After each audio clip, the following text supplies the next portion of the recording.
তরকারির মধ্যে।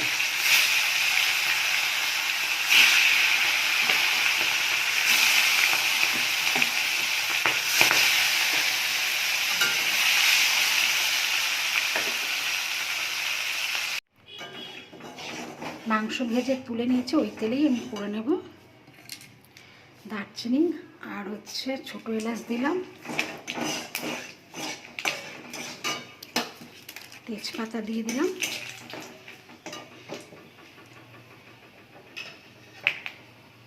পেঁয়াজ দিয়ে দিলাম।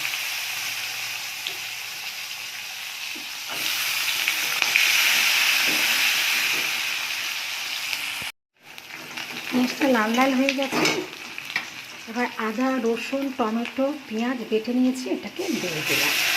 আমি হাফ কুচনো দেবো, হাফ বাটা দেবো, দিয়ে আমি মাংসটাকে রান্না করব।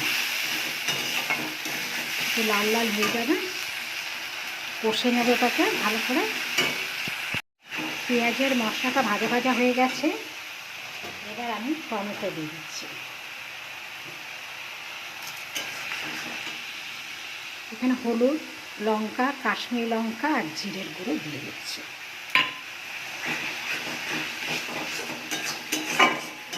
সামান্য জল দিয়ে এটাকে ভালো করে কষে নেব।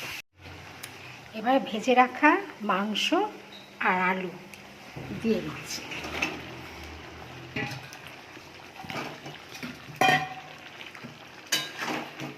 ভালো করে কষে নেব।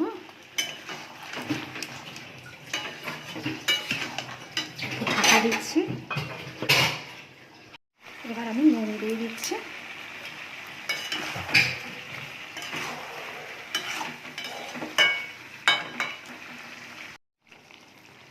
এখানে চিকেন কষা রেডি।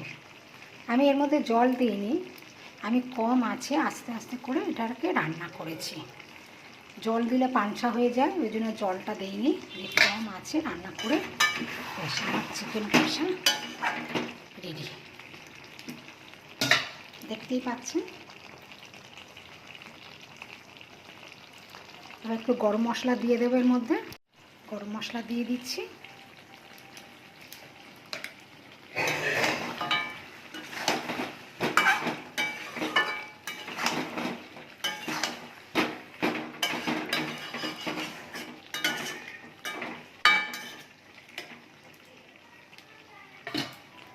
গ্যাসটা বন্ধ করে দিচ্ছি।